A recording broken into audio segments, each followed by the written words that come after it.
अस्सलामुअलैकुम, मैं हूं मोहम्मद जुनैद। शाहज़ेब खानज़ादा की गैर मौजूदगी में इस प्रोग्राम की मेज़बानी मैं कर रहा हूं। तहरीक आदम एतमाद के हवाले से बेयकीनी कम होने की बजाय बढ़ती जा रही है। अपोजिशन की जमातें अपनी हिकमत अमली के बारे में खामोश है। अपोजिशन की हुकूमत के इत्तेहादियों से राबते और मुलाकातें जारी हैं, मगर अब तक कोई ठोस पेशरफ्त सामने नहीं आ सकी। इत्तेहादियों में से काफ लीग बार बार वाज़ेह कर रही है कि अपोजिशन से बातचीत जारी है, मगर आदम एतमाद का कोई फैसला नहीं हुआ। खबरें आ रही हैं कि काफ लीग पंजाब की वज़ारत आला मांग रही है, जिस पर नून लीग किसी सूरत राजी नहीं है। अपोजिशन के रहनुमा ये भी कह रहे हैं कि उन्हें आदम एतमाद के लिए हुकूमती इत्तेहादियों की ज़रूरत नहीं, लेकिन इत्तेहादियों से बातें और मुलाकातें भी जारी हैं। दूसरी तरफ हुकूमत भी कह रही है कि इसे कोई परेशानी नहीं है, लेकिन इसकी तरफ से भी राबते किए जा रहे हैं। वज़ीर आज़म को मशवरे दिए जा रहे हैं और अपोजिशन को धमकियाँ दी जा रही हैं। वफाकी वज़ीर दाखिला शेख रशीद ने आज एक बार फिर वज़ीर आज़म को जहांगीर तरीन से मुलाकात का मशवरा दिया और अपोजिशन को आदम एतमाद की सूरत में संगीन नताइज से खबरदार किया है। सियासत में खरीदो फरोख्त का बाजार अगर शुरू हुआ तो झाड़ू फिर जाएगा, इनको लेने के देने पड़ जाएंगे। ये अपनी सियासी कब्र खोदने जा रहे हैं। कोई उंगली इनके लिए खड़े नहीं कर सकता जिन्होंने गालियां दी हैं। सियासतदान भूल जाता है, अदारे नहीं भूलते। मुझे उम्मीद है कि तहरीक इंसाफ जो है वो इमरान खान के साथ खड़ी होगी। बिकने और बकने वाला सियासी तौर पर अपना ज़मीर फरोश होगा, पाकिस्तान में उसकी कोई इज्जत नहीं है। इमरान खान के इत्तेहादी इमरान खान के साथ खड़े होंगे। वो तुरप का ऐसा पत्ता खेलेगा, ऐसा सियासी ड्रोन मारेगा कि ये नेस्तो नाबूद हो जाएंगे सियासी तौर पे। जहांगीर तरीन से बातचीत करने में इमरान खान को करनी चाहिए। गुज़श्ता रोज़ हमारे ही प्रोग्राम में वफाकी वज़ीर शिबली फराज ने भी कहा था कि वज़ीर आज़म जहांगीर तरीन से मुलाकात करेंगे और उन्हें करनी भी चाहिए। पार्टी के लोगों ने भी तजवीज़ दी है इमरान खान साहब को कि वो जहांगीर तरीन साहब से मुलाकात करें। देखिए, मुलाकात वो क्यों नहीं करें, वो उनको करनी चाहिए और वो करेंगे। वो हर एक पॉलिटिकल लोग जो कि हमारे उसमें पार्टी में हैं, जो हमारी पार्टी के साथ वाबस्ता हैं, डायरेक्टली और इनडायरेक्टली, बिल्कुल उनसे मुलाकातें करेंगे। हम ये तो नहीं है कि हम घर में बैठे होंगे और हम कोई भी नहीं करेंगे पॉलिटिकल एक्टिविटी और हम देखते रहेंगे ये तमाशा। जहांगीर तरीन जो भी है वो हमारी पार्टी में है और हमारा राब्ता सियासी किसी से भी करना तो कोई बुरी बात नहीं है। ऐसा होगा शिबली साहब के वज़ीर आज़म की वतन वापसी पर वो भी इत्तेहादियों से मुलाकातें करेंगे? बिल्कुल वो मिलेंगे, वो अपनी जो पॉलिटिकल एक्टिविटीज को मजीद ऊपर ले जाएंगे। यानी हुकूमत भी आदम एतमाद की बातों को एक संजीदा खतरे के तौर पर महसूस कर रही है और वफाकी वज़रा भी इस बात के हामी है कि वज़ीर आज़म को खुद इत्तेहादियों और नाराज साथियों से बात करनी चाहिए। गुज़श्ता रोज़ स्पीकर कौमी असम्बली असद कैसर ने वफाकी वज़ीर मोनिस इलाही से राबता किया और मोनिस इलाही ने उन्हें यकीन दिलाया कि काफ लीग हुकूमत के साथ किया वादा पूरा करेगी। इंशाअल्लाह ताला तमाम जो इलाज हैं हमने आपस में डिस्कशन भी की, मशवरा भी किया, सब कुछ ठीक है इंशाअल्लाह, परेशानी की कोई बात। आपकी कल मोनिस इलाही से भी आपकी बात हुई, उन्होंने क्या यकीन दिलानी कराई है? बिल्कुल, उसने कहा है कि मुलाकातें तो होती रहती है, लेकिन जो हमने कमिटमेंट है उस कमिटमेंट से हम किसी भी सूरत में पीछे नहीं हटेंगे। मुझे उम्मीद है इंशाअल्लाह ताला कल चंद्रसा भी जा रहे हैं और हम राबते में हैं, कॉन्टैक्ट में हैं। दूसरी जानब इस तरह की खबरें आ रही हैं कि मुस्लिम लीग काफ ने अपोजिशन से पंजाब की वज़ारत आला मांग ली है। ज़राए के मुताबिक पीपल्स पार्टी और काफ लीग की आला क़यादत के दरमियान राबता हुआ, जिसमें चौधरी बरादरान ने साबिक़ सदर आसिफ जरदारी को चार्टर ऑफ डिमांड पेश किया। ज़राए का कहना है कि काफ लीग ने अपोजिशन से पंजाब में वज़ारत आला मांगी और काफ लीगी क़यादत का दो टोक मौक़िफ़ है कि इससे कम पर किसी किस्म का समझौता नहीं किया जाएगा। ज़राए के मुताबिक वज़ारत आला मिलने की सूरत में काफ लीग ने पंजाब और मरकज़ में इन हाउस तब्दीली की यकीन दहानी करवा दी है। ताहम काफ लीग ने मुल्क में फौरी नए इंतखाबात की मुखालफत करते हुए कहा कि ज़रूरी हो तो कौमी असम्बली के इंतखाबात करवा दिए जाएँ, लेकिन सूबाई असम्बलियों की मुद्दत पूरी होनी चाहिए। ज़राए का बताना है कि आसिफ जरदारी ने काफ लीग की शराइत से नून लीग को आगाह कर दिया, जिसके बाद नून लीग की क़यादत ने भी अहम रहनुमाओं से मुशावरत शुरू कर दी है।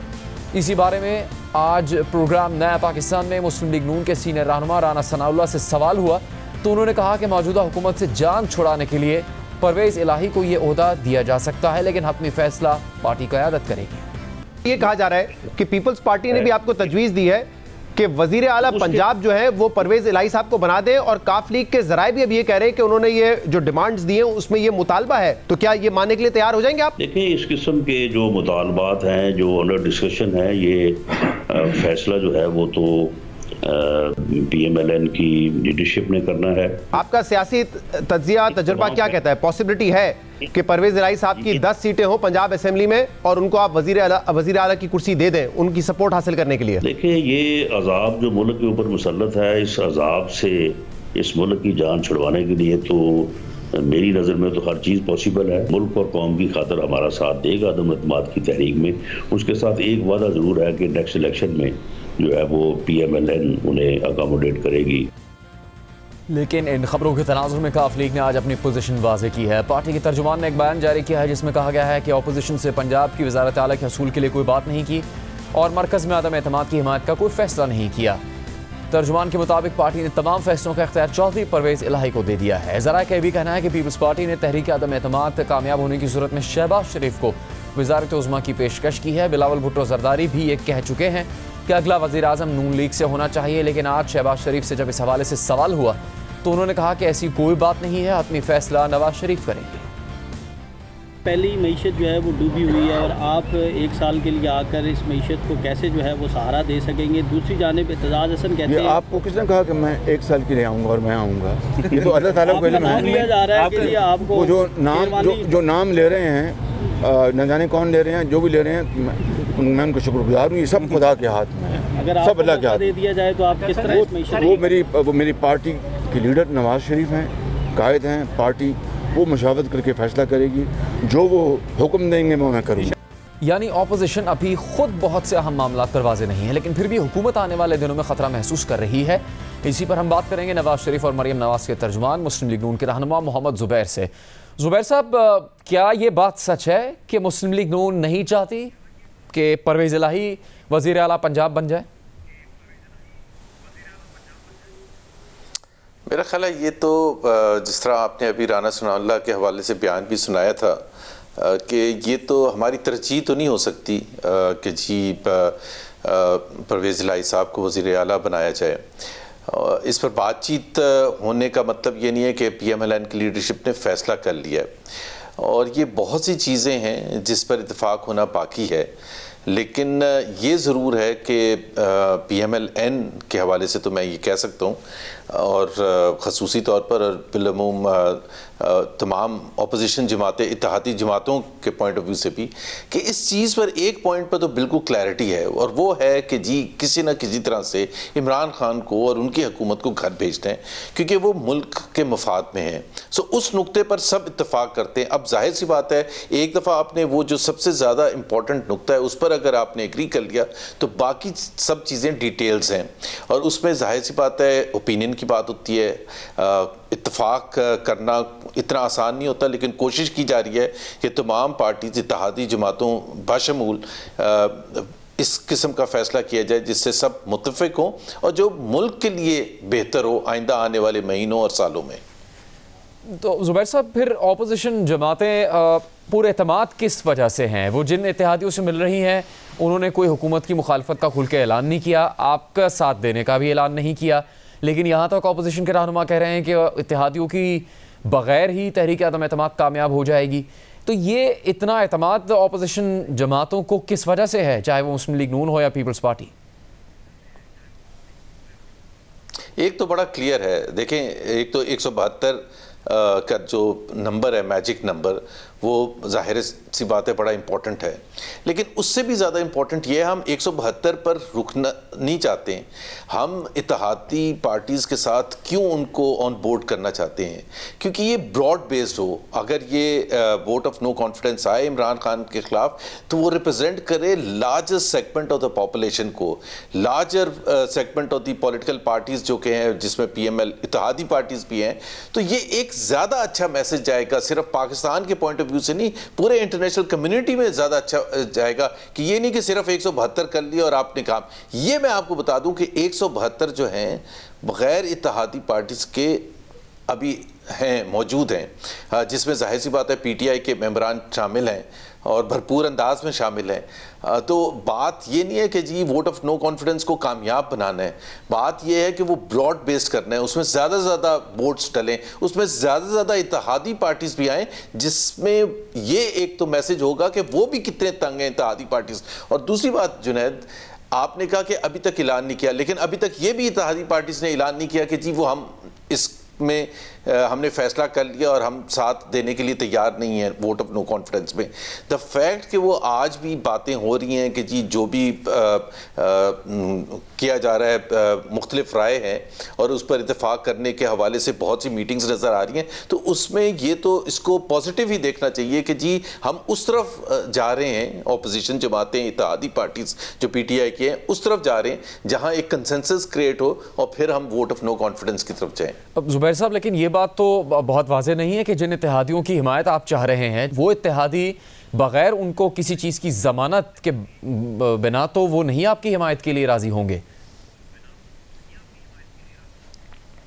देखिए पॉलिटिक्स में तो ये होता ही है, आप जब आप किसी की सपोर्ट मांगते हैं तो जाहिर सी बात है वो भी एक पॉलिटिकल पार्टी है और हम उनके पॉइंट ऑफ व्यू से हम समझ भी सकते हैं कि वो भी लार्जर इंटरेस्ट पहले तो कंट्री का देख रहे हैं, फिर अपनी पार्टी का देख रहे हैं कि सिर्फ ये शॉर्ट टर्म का गेन नहीं है कि जी वोट ऑफ नो कॉन्फिडेंस हो गया और उसके बाद कि उनको फिक्र नहीं है, सबको होती है। और हम उनके पॉइंट ऑफ व्यू से उस हद तक ज़रूर समझते हैं कि वो अपना लार्जर इंटरेस्ट देख रहे हैं कि जी अपने जिस तरह PMLQ है या MQM है या दूसरी इत्तेहादी जमातें हैं, सो वो हम समझते हैं as much as possible adjust करने की भी कोशिश करेंगे, लेकिन इस पर कोई गारंटी तो नहीं दी जा सकती कि तमाम जो डिमांड्स हैं इत्तेहादी पार्टीज की उसको मीट किया जा सकता है या वो मेंबरान PTI के जो इस वक्त इमरान खान के खिलाफ हैं और वो वोट उसके खिलाफ देने के लिए तैयार हैं, उनकी हर बात को एग्री किया जा सकता है इतनी आसानी से। सो ये एक गिव एंड टेक का होता है, ये बहुत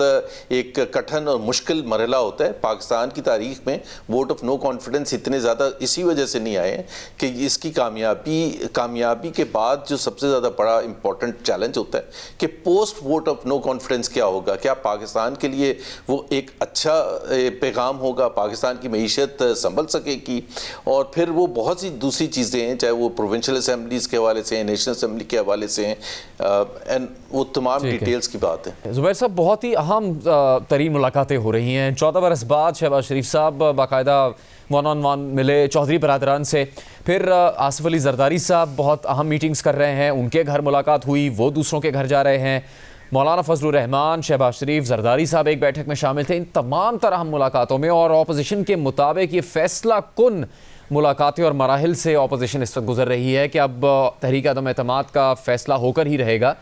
मरीम नवाज इन मुलाकातों में शामिल क्यों नहीं है?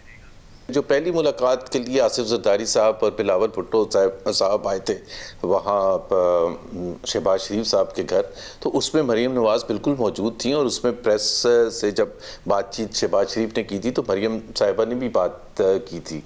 तो वो ये नहीं है कि वो बिल्कुल इसमें आउट हैं और बिहाइंड द सीन मैं अर्ज कर रहा था पिछले एक हफ्ते में जो ज़्यादा स्ट्रेटेजिक मुलाकातें अपोजिशन के नज़रिए से हुई हैं ख़ासतौर पर लाहौर में, मेरा ख्याल है हर मुलाकात ही स्ट्रेटेजिक होती है, तो ये कहना कि वो पर्टिकुलर मुलाकात इम्पॉर्टेंट नहीं थी, मेरा ख्याल है वो तो इब्तिदा थी, वो सबसे ज़्यादा इम्पॉर्टेंट मीटिंग थी कि जिसको कहते हैं ना बॉल रोलिंग की और जिससे तमाम चीज़ों की फिर इब्तिदा हुई और मुलाकातों का सिलसिला शुरू हुआ, तो वो बहुत अहम मुलाकात थी। लेकिन आपका पॉइंट सही है, लेकिन मैं ये ज़रूर आपको यकीन दिलाना चाहता हूँ कि मरीम नवाज़ साहिबा जो हैं वो 100% ऑन बोर्ड हैं। जब जाहिर सी बात है नवाज शरीफ 100% ऑन बोर्ड हैं तो मरीम कोई वजह नहीं है कि जी वो थोड़ा पीछे हैं और उसमें पार्टिसिपेट नहीं कर रही। लेकिन फैसला साजी जितनी भी अहम मीटिंग्स होती हैं विद इन द पार्टी, उसमें जो फैसला साजी होती है उसमें ज़ाहिर है उनकी इनपुट बहुत इंपॉर्टेंट है और वो पार्टिसिपेट भी करती हैं। तो सबसे अहम मूव तो ये था मुस्लिम लीग नून का कि वो चौधरी बरादरान से मिलने के लिए गए शहबाज शरीफ साहब वहाँ पर, उसमें किसने फैसला किया कि मरीम नवाज साहबा शामिल नहीं होंगी उस मुलाकात में? नहीं, मेरा ख्याल है ये इसकी कोई अहमियत नहीं है कि किसने फैसला किया किसने नहीं किया। हमारे जो लोग जा रहे थे, एक तो ये बैकग्राउंड भी होता है, साथ रफ़ीक साहब थे या सादिक साहब थे, उनका एक बैकग्राउंड है, एक रिलेशनशिप के हवाले से पुरानी, तो ये हर मीटिंग के हवाले से जिनसे आप मिलने जा रहे हैं, उनका बैकग्राउंड, पुरानी रिलेशनशिप के हवाले से। सो ये किसी ने नहीं कहा था कि मरियम साहिबा को कि जी आप इसमें नहीं जाएंगे, या फैसला हुआ कि जी मरियम साहिबा ने खुद फैसला किया कि मैं नहीं जाऊंगी। ये एक कंसेंसस से होता है कि जी क्या बेस्ट टीम है, जिस तरह एक मैच होता है उसमें कौन सी टीम बेस्ट उतारी जाए।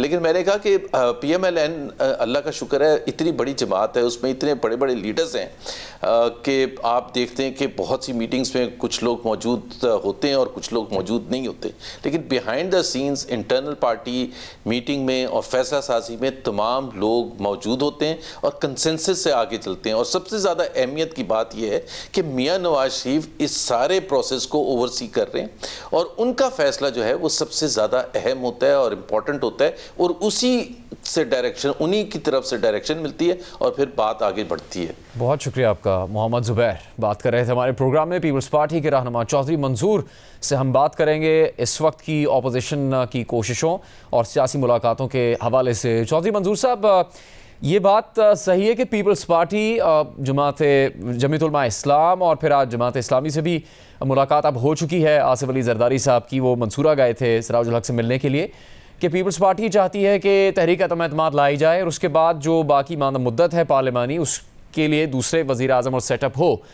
और मुस्लिम लीग नून चाहती है कि फौरी इंतखाबात करवा दिए जाएँ। और पंजाब में भी परवेज़ इलाही साहब अगर उनको वज़ीर आला बनाए जाने का मुतालबा सामने आया तो उसमें भी पीपल्स पार्टी को मसला नहीं है, मुस्लिम लीग नून को एतराज़ है।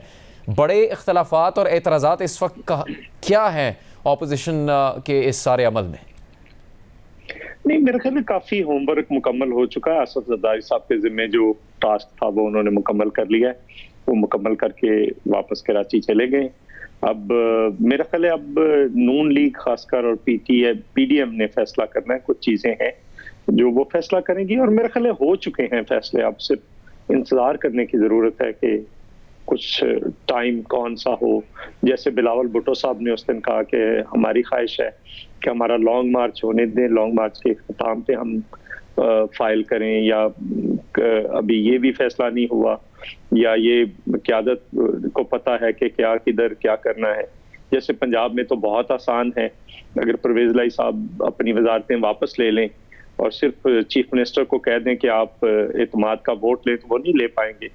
तो इसी तरह से वहां पे भी देखा जा रहा है कि स्पीकर के खिलाफ पहले लाएं या वजीर आजम के खिलाफ लाएं, क्योंकि स्पीकर के खिलाफ तो खुफिया रायशुमारी होगी, वहां पे डिसमेंबर होने का भी या डिफेक्शन क्लॉज भी नहीं एक्ट करेगी। तो बहुत सारी ऐसी चीजें हैं जिनको देख रही है लीडरशिप ने। फैसला तो कर लिया है, अब टाइम का फैसला है मेरा ख्याल। तो ये जो परवेज़ इलाही साहब को वज़ीर आला बनाए जाने का मुतालबा है काफ लीग की तरफ से, इस पर पीपल्स पार्टी का मौक़िफ़ क्या है? क्या बात हुई है ऑपोजिशन के इजलासों में इस पर?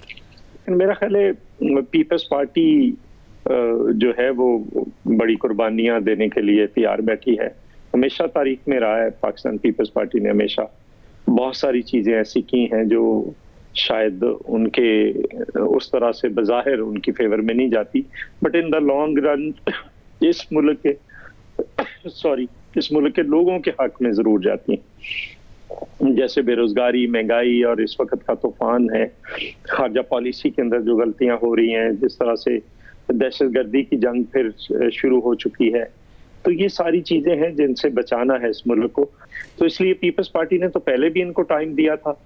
आपको याद होगा कि उसी वक्त ये चाहते थे मौलाना फजल रहमान कि इस असेंबली का बॉयकॉट किया जाए जब ये इलेक्शन हुआ था, तो तब भी पीपल्स पार्टी ने रोल प्ले किया था कि नहीं, उनको टाइम देना चाहिए। अगर वो डिलीवर कर पाए तो ठीक है, फिर उनका राइट है, और अगर ना कर पाए तो एक्सपोज हो जाए लोगों के। आप ये कह रहे हैं कि पीपल्स पार्टी को कोई एतराज नहीं है अगर मुस्लिम लीग काफ ये मुतालबा करे कि चौधरी परवेज़ इलाही साहब वज़ीर आला हों तहरीक अदम एतमाद के बाद, लेकिन मुस्लिम लीग नून को इस पर एतराज है? नहीं, मैं ये नहीं कह रहा, मैं ये कह रहा हूँ कि मुझे नहीं पता, लेकिन बहरहाल कुछ चीजें डिसाइड हो चुकी हैं। अब वक्त का होगा कि उन्हें पता होगा लीडरशिप को कि उन्होंने किस वक्त क्या करना है और कहाँ पे करना है। बहुत शुक्रिया आपका चौधरी मंजूर साहब, पीपल्स पार्टी के रहनुमा। उनकी बात आपने सुनी। इस सारे सियासी खेल पर, सियासी तगोदो पर हम बात करेंगे सीनियर सहाफ़ी और तज्ज़ियाकार सुहेल वड़ाइद साहब से। सुहेल वड़ाइद साहब, ऑपोजिशन की ये सब तेज़ियाँ, ये मुलाकातें बहुत ही आला सतह पर, और क़यादत उसमें शामिल है, मुलाकातें कर रही है। ये अवामी रद्द-ए-अमल की वजह से है और जब हर कुछ अरसे के बाद अपोजिशन ऐसी एक तहरीक, ऐसा माहौल बनाती है, या फिर वाकई एक फ़ैसला कुन कोशिशें हैं ये अपोजिशन जमातों की तरफ से कि अब तहरीक अदम एतमाद लानी ही है, इस हुकूमत का ख़ात्मा करने के लिए जो कुछ कोशिश अपोजिशन जमातों से हो सकती है वो इस मरतबा करना ही करना है? जी, मेरा ख्याल है गैर मामूली सरगर्मी है, ये मामूल की सरगर्मियाँ नहीं हैं। और काफ़ी हद तक पहले तो मैं इसको 50-50 कह रहा था कि शायद तहरीक अदम एतमाद की कामयाबी का 50% चांस है और 50% नहीं है, लेकिन ये कल परसों की जो मुलाकातें हुई हैं इसके बाद 60-40 हो गया है। लेकिन सबसे इम्पॉर्टेंट इंडिकेशन तब होगी जब पीटीआई के अंदर से कोई ग्रुप खड़ा होकर बगावत करेगा और पीटीआई के अंदर से आवाज़ें उठेंगी हुकूमत के ख़िलाफ़। मेरा ख़्याल है उस दिन ये इंडिकेशन होगी कि ये तहरीक अदम एतमाद जो है ये कामयाब हो सकती है। सोहेल साहब, ख़बर यह है कि मुस्लिम लीग काफ ने अपनी हिमायत को मशरूत किया है परवेज़ इलाही साहब के वज़ीर आला पंजाब बनने से, जिस पर मुस्लिम लीग नून को एतराज़ है, वो इसकी मुखालिफ है और इसके बरक्स भी राय सामने आ रही हैं। लेकिन मुस्लिम लीग नून के लिए ज़्यादा कड़वी बात क्या होगी? क्या ये हुकूमत कायम रहे और वो तहरीक अदम एतमाद ला ना सकें, लाएँ तो वो नाकाम हो जाए, या फिर पंजाब में इस अमल को कामयाब करने के लिए परवेज़ इलाही साहब को वज़ीर आला बना दिया जाए? मेरा ख्याल है मुस्लिम लीग नून के लिए तो अब सूरत हाल यही मुश्किल है कि अगर पीटीआई की हुकूमत कायम रहे और हुकूमत चलती रहे, क्योंकि पीटीआई अगला जिसने मार्च अबूर कर लिया, मेरा ख्याल है कि वो फिर अगले इलेक्शन तक तो लाजमन रहेगा और फिर इस बात का भी चांस बन जाएगा कि वो नून को अगले इलेक्शन में भी जो है 2023 का इलेक्शन है उसमें भी टफ़ टाइम दे। तो नून लीग चाहती यह है कि अभी से जो है पीटीआई का बंदोबस्त करे ताकि 2023 में ये चैलेंज ही उनके लिए ना हो और वो बड़ी पार्टी के तौर पे खुद ही उभरें। सोहेल वालिद साहब, जहांगीर तरीन साहब की अहमियत तो इतनी है कि शहबाज शरीफ और उनकी खुफिया मुलाकात हो गई, जिसको यानी बहुत ज़रूरी थी उनके लिए मुलाकात, और उसकी दूसरे तरीके से तस्दीक हुई। हुकूमती वज़रा मशवरा दे रहे हैं इमरान खान साहब को कि वो मुलाकात राब्ता करें जहांगीर तरीन से, उनकी नाराज़ी दूर करें और उनसे मदद मांगें और उनको शामिल करें अपने साथ। क्या जहांगीर तरीन साहब का किरदार किस तरह का होगा और क्या इमरान खान साहब उनकी जो ताल्लुक़ की नौयत है अब पिछले कई अरसे से जहांगीर तरीन से, उसमें क्या वो फ़ैसला कर लेंगे कि जहांगीर तरीन साहब से रब्ता करें, उनसे मुलाकात कर लें, तमाम नाराज़ी उनकी दूर कर दें और उनसे मदद मांगें अपनी हुकूमत को तहफ़्फ़ुज़ देने के लिए? मेरा ख्याल है इस चीज़ का इम्कान बड़ा कम है कि तरीन साहब और इमरान खान की दोबारा सुलह हो जाए, क्योंकि दरमियान में इतना पानी पुलों से गुज़र चुका है, मुकदमे हो चुके हैं, उनके वज़रा को फ़ारग किया जा चुका है, उनके MPs को तंग किया जा चुका है। तो अब मेरा ख्याल है कि तरीन साहब की और इमरान खान की सुलह नहीं हो सकती। फिर टिकटों का मामला है, आइंदा इलेक्शन में टिकट तरीन साहब की ग्रुप को नहीं मिलेंगे, इसलिए वो यही चाहेंगे तरीन ग्रुप कि वो तहरीक अदम एतमाद का हिस्सा बने।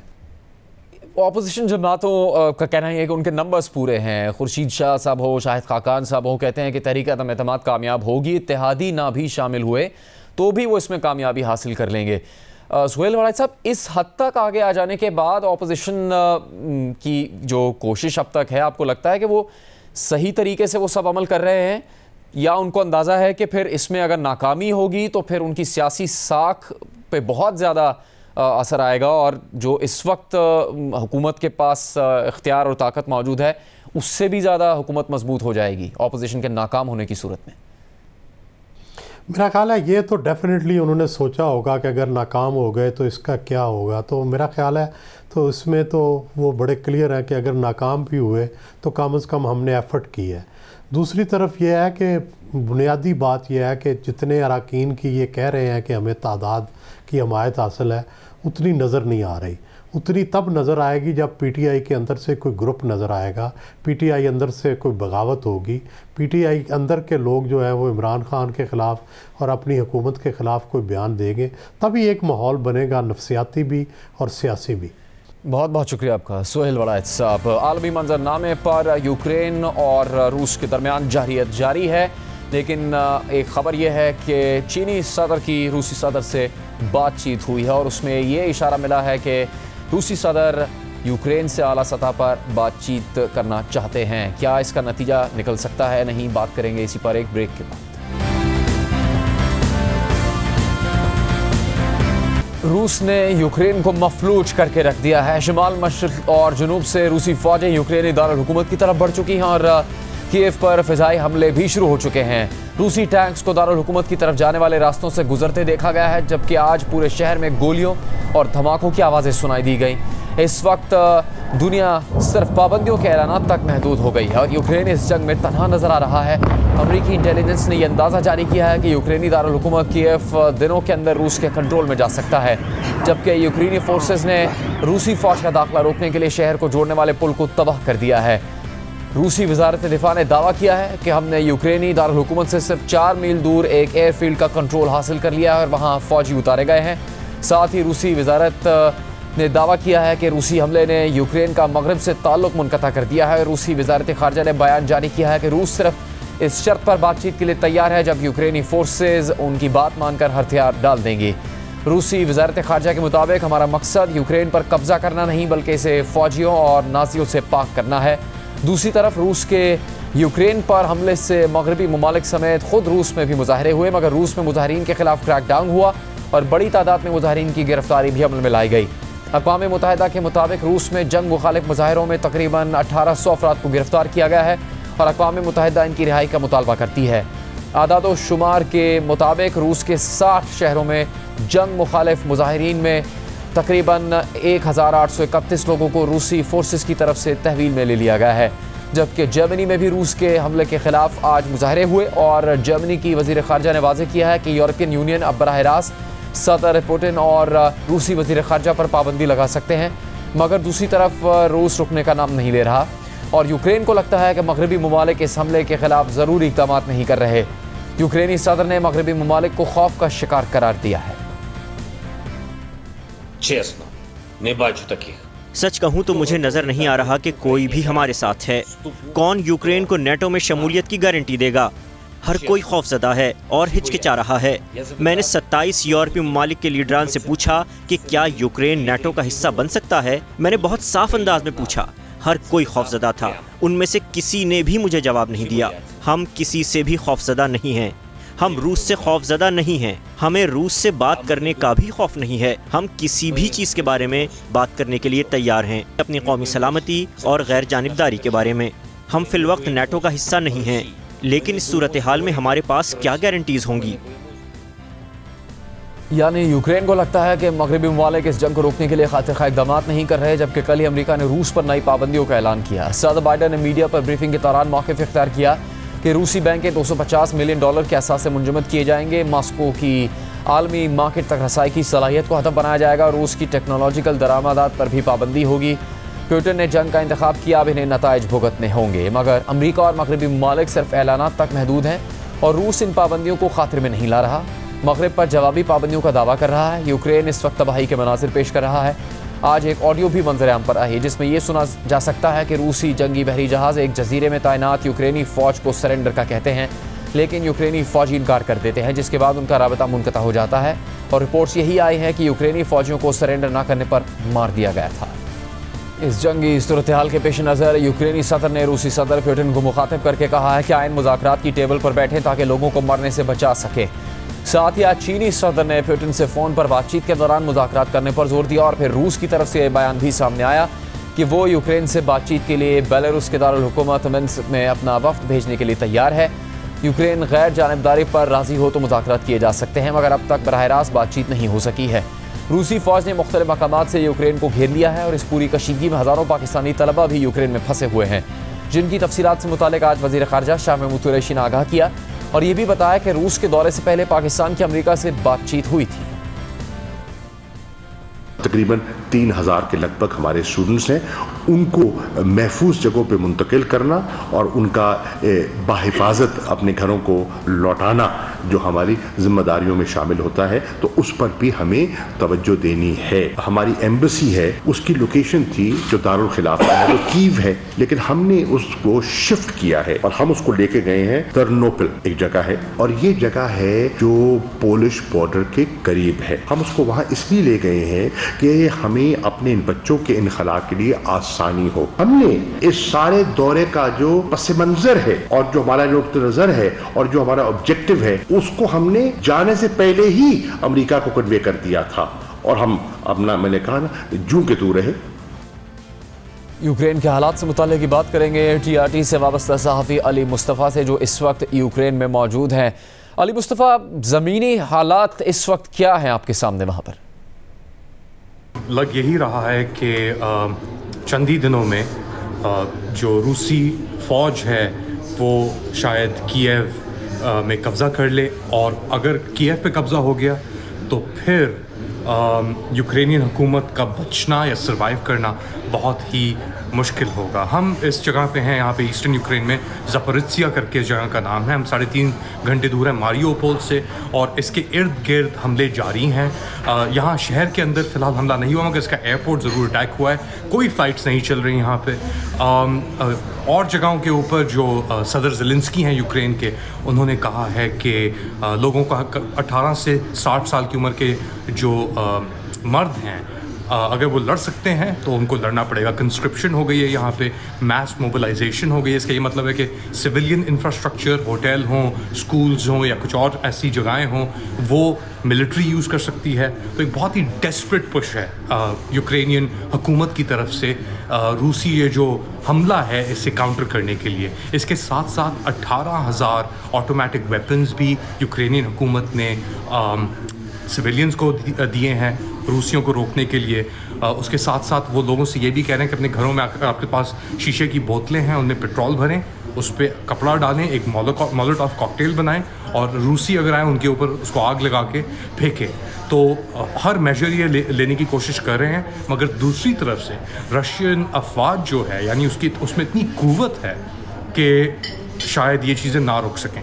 हैविंग सेड दैट, जंग जीतना एक चीज़ है, एक मुल्क को चलाना एक और चीज़ है। सवाल ये पैदा होता है कि अगर रूस ने इस मुल्क के ऊपर कब्ज़ा कर भी लिया तो उसका एंड गेम क्या है? क्या वो चाहेगी रूसी हुकूमत, व्लादिमीर पुतिन साहब, कि यहाँ पे डायरेक्ट वो कंट्रोल करें, या एक पपेट रजीम को इंस्टॉल करें जो उनके कहने पे जो भी वो चाहें कर सकें? क्योंकि ये आपको एक बात का अंदाज़ा लगाना होगा, यूक्रेन ईस्ट और वेस्ट, जो दनीपर रिवर चलता है, काटता है बेसिकली इस पूरे मुल्क को हाफ में, ईस्ट साइड पे, मशरकी साइड पे ज़्यादा रूस के हिमायती हैं, मगरबी साइड पे ज़्यादा यूरोप के या वेस्ट के हिमायती हैं। और यही डिवाइडिंग लाइन है बेसिकली, ये जो रिवर है जिसको एक्सप्लॉइट कर रहे हैं एक तरीके से व्लादिमीर पुतिन साहब, जिन्होंने चंद ही दिन पहले रिकग्नाइज़ किया यहाँ पे जो ब्रेकवे रीजन्स थे लुहांस्क और डोनेट्स्क के,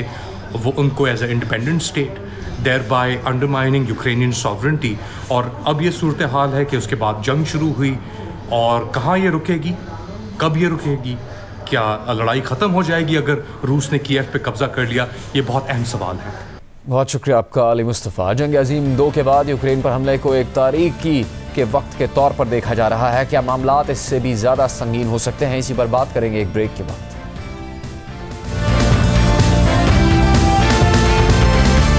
यूक्रेन और रूस की सूरत हाल, मगरबी ममालिक क्यों सिर्फ पाबंदियों की हद तक महदूद हैं? हम बात करेंगे बैनुल-अक़वामी उमूर के माहिर कामरान बुखारी से। कामरान साहब, अभी तो लग ही रहा है कि बदतरीन ही हो सकते हैं आगे हालात अगर कुछ इस हवाले से किया नहीं गया, लेकिन एक खबर यह आई कि रूसी सदर और चीनी सदर की टेलीफोन पर बात हुई है, जिसमें रूसी सदर ने कहा कि वो आला सतह पर यूक्रेन से बातचीत के लिए तैयार हैं। क्या इससे कोई हल निकल सकेगा? जी शुक्रिया जुनेद। मेरी अपनी राय शुरू से यही रही है कि जो सदर पुतिन हैं उनको पता है कि उनके पास वो अस्करी कुव्वत नहीं है, सलाहियत नहीं है कि वो यूक्रेन जैसे बहुत बड़े मुल्क के ऊपर ऑक्यूपेशन कर सकें या बहुत कोई बड़ा जो है पैमाने पे कोई हमला कर सकें।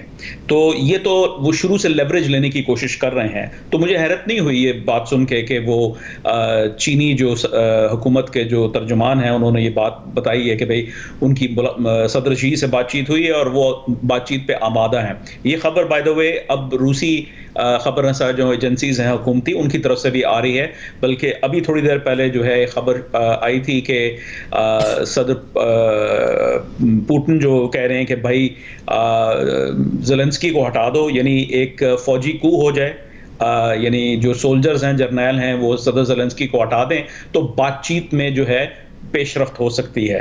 तो वो एंगल कर रहे हैं। ये अस्करी कुव्वत जो है का मुजाहरा भी ज़ाहिर है चलता है, क्योंकि पहले उन्होंने ये कोशिश की कि फ़ौजों को जमा करके कि शायद जो है अमेरिका के साथ कोई सौदेबाजी हो सके, उस पर कोई जवाब नहीं आया। फिर उसके बाद उन्होंने लुहांस्क और डोनेट्स यानी दोनबास के जो इलाकों पे इनका कब्जा पहले से है, उनको जो है वो सॉवरन, उनकी सॉवरेंटी को रिकग्नाइज कर लिया, खुद मुख्तारी को। फिर उसके बाद सैंक्शंस हो गए, तो फिर और कोई चारा नहीं रहा था ना।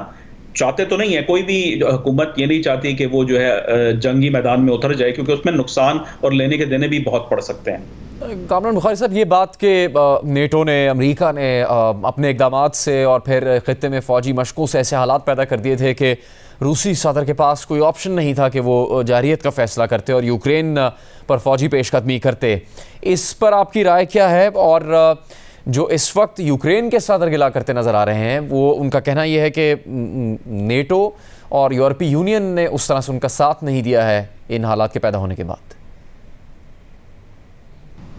जी, मैं समझता हूं कि ऐसा नहीं है। इसमें बहुत ज़्यादा नुआंस है जो कि रूसी प्रोपेगेंडा और दीगर और जो मीडिया के अंदर खबरें गर्दिश करती हैं, तो एक तासुर पाया जाता है कि इसमें मगरब का कसूर है। देखें, मगरब ने कभी ये नहीं कहा, नेटो ने कभी ये नहीं कहा कि आप जो है हमारे साथ शामिल हो जाएंगे। नेटो का एक बाकायदा पूरा प्रोसेस है और अभी यूक्रेन उस नहज पे नहीं है कि वो नेटो का हिस्सा बने या ईयू का हिस्सा बने।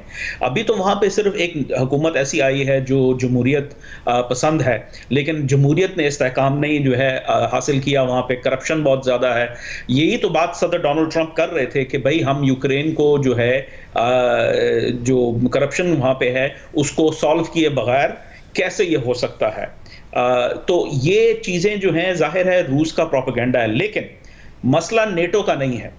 सदर पुतिन जिस चीज़ से खौफजदा हैं वो इससे हैं कि रेजीम चेंज से वो खौफजदा हैं। रेजीम चेंज आ चुका था 2014 में यूक्रेन के अंदर, तो अगर वहाँ जो है ये चीज़, ये सियासी निज़ाम, ये सियासी प्रोसेस जो है कोई एक आईनी जमहूरियत जो है वो जड़ें पकड़ लेती है, तो नेक्स्ट स्टॉप इज़ मॉस्को, उनको पता है।